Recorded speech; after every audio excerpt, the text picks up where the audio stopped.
Hey everybody, it's Holly here today for Marker Pop, and today we're going to be using this cute set from Neat Tangled called Itty Bitty Welcoming Committee. I'm also going to use these scallop circle frames from MFT, and later on I'll be using a large scallop rectangle from an MFT Blueprints 15.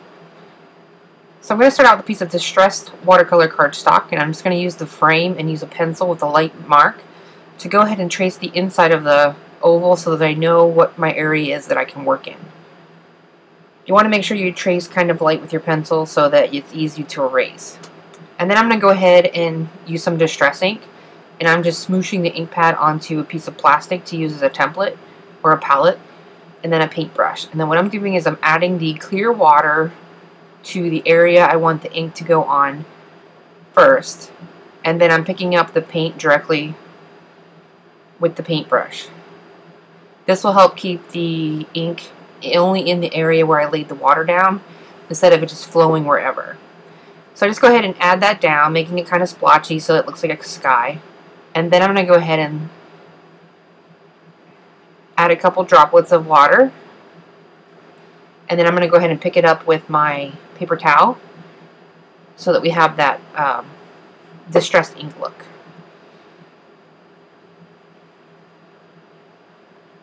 Then I'm going to dry it with my heat tool to make sure everything's nice and dry. And then I'm going to go ahead and start with my second color. That first color I used was Salty Ocean, and now I'm going to use Mellow Moss, or I'm sorry, Mowed Lawn, and I'm just going to do the same thing by putting it down on the plastic.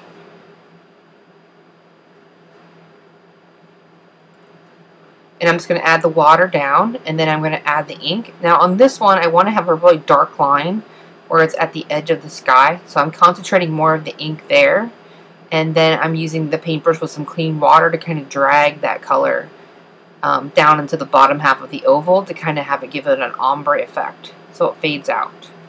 Because this is where I'll be putting my sentiment at later. And it's okay if you go outside of your lines a little bit because the frame will cover that up. So once I'm all done here, I go ahead and do the same thing and add some more splatters. And then I'm going to go ahead and make sure everything's covered up under my frame before I continue any further.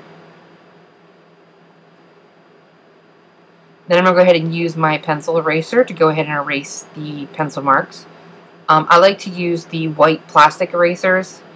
You could also use those sand erasers if you wanted to. They work pretty well to help get the pencil mark off. It might seem like it's not going to come off, but it does. If you just keep working at it, it will come right off. And then I'm going to go ahead and stamp my images, and I'm going to use another piece of the Distress Ink watercolor cardstock. Now for my background, I use the rough side of the cardstock, and for my images, I'm going to go ahead and use the smooth side. It doesn't really matter which side you use, that's just the side that I prefer to color images on.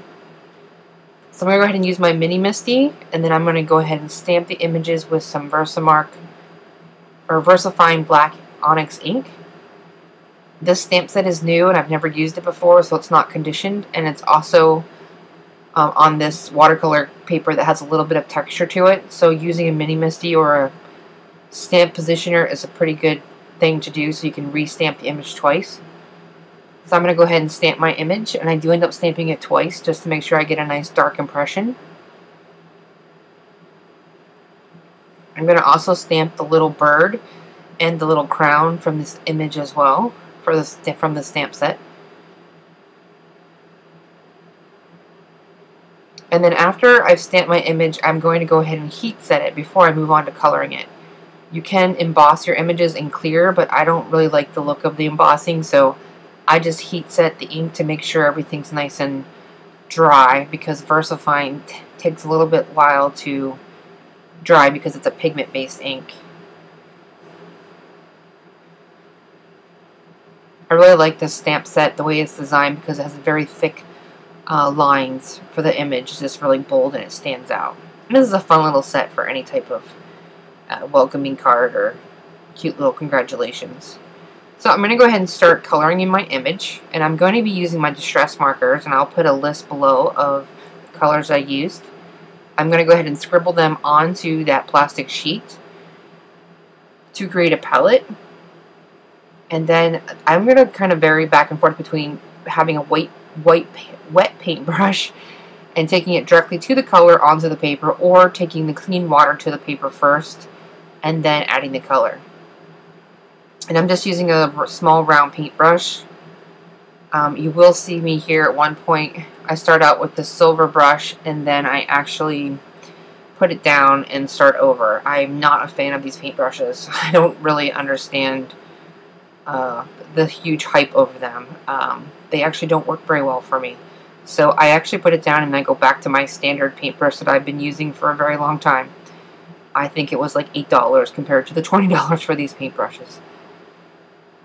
So anyway, I am just putting down the water on this one, and then I picked up the color with the paintbrush, and then I added a thin layer, and I'm starting out very light so that you can build the color to give it that watercolor look. And here's where I pick up that other paintbrush. So I'm just going to keep scribbling my markers onto the plastic sheet. I'm going to do that the whole way through with my different colors.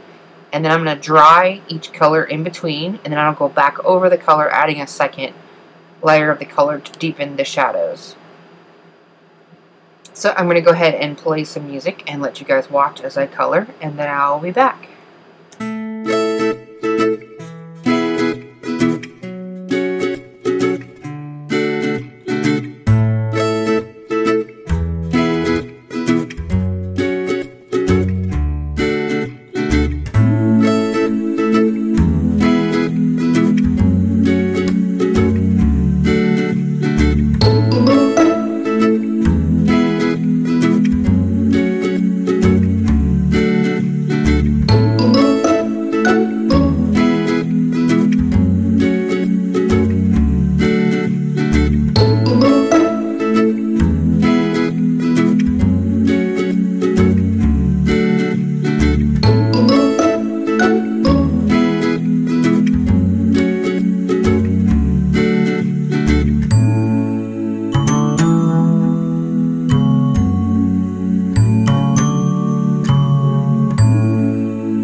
And then once the images were all dry, I went ahead and used the Jelly Roll Glaze Pen in black. And I just used that on the eyes of each of the little characters there to add a little bit of dimension and kind of brighten up their eyes. So sometimes when you use watercolor over your image, it kind of fades out those black lines that we put in there, even though we're using super black ink. So then I'm going to go ahead and do that, and then I just kind of set that aside on my desk, and I walk away and do something else while that dries for a few minutes, because you don't want that to smear, and then I just come back. And then once those all dry, I'm going to go ahead and stamp the sentiment in the center of the banner, and I'm going to use the welcome sentiment because this is going to be a baby card. So I'm going to go ahead and use my Mini Misty again, and I'm going to use the VersaFine black ink. So I'm going to go ahead and stamp that. And then I'm going to go ahead and use the coordinating dies to die cut all of the images with the Big Shot. And then I'm going to go ahead and assemble the rest of the card.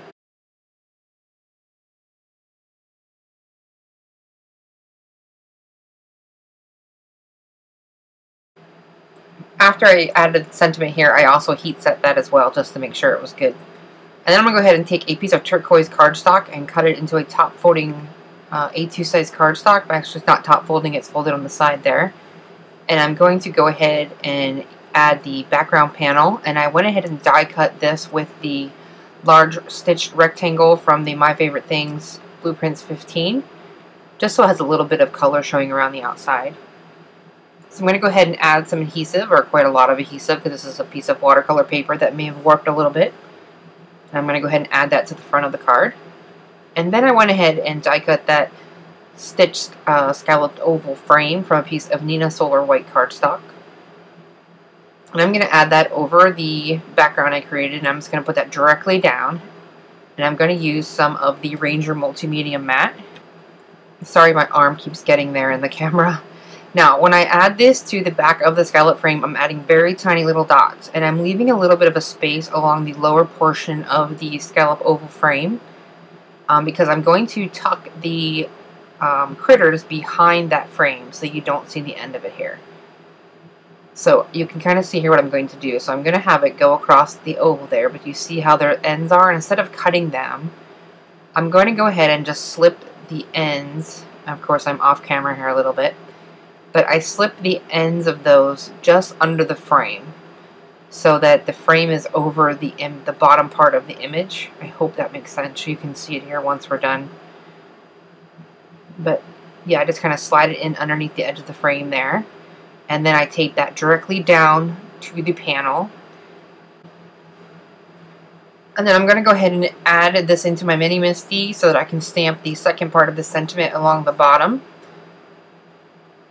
This set comes with a couple larger sentiments you can add into the banner image, and then some smaller ones you can add underneath or on the inside of the card. And I'm going to use the VersaFine black ink as well, and go ahead and stamp that twice. And then I'm going to go ahead and finish attaching the images to the front of the card. I didn't want to do that before I put it in the Mini Misty because I didn't want there to be any extra height. So I'm going to go ahead and add some foam tape to the back part of the image. I'm going to add it right behind their heads and a little bit behind the bunny's ears. So basically the grass portion of that sentiment, or the critters, is attached directly to the card front, and then the upper portion is kind of popped up off the card some. And then I'm going to go ahead and finish the card up, and I'm going to go ahead and add some gold Wink of Stella and some clear Wink of Stella. I'm going to go ahead and add the bird and the little crown, and I'm going to put that gold Wink of Stella on the crown. And then I'm going to add some clear Wink of Stella to the cheeks, the bird's belly, and I'm also going to use that on the gold, where I put the gold on the crown as well to help blend that out a little bit. And that pretty much finishes up my card, so I hope you guys enjoyed. And I will see you again next week with a new video. Thanks for watching. Bye-bye.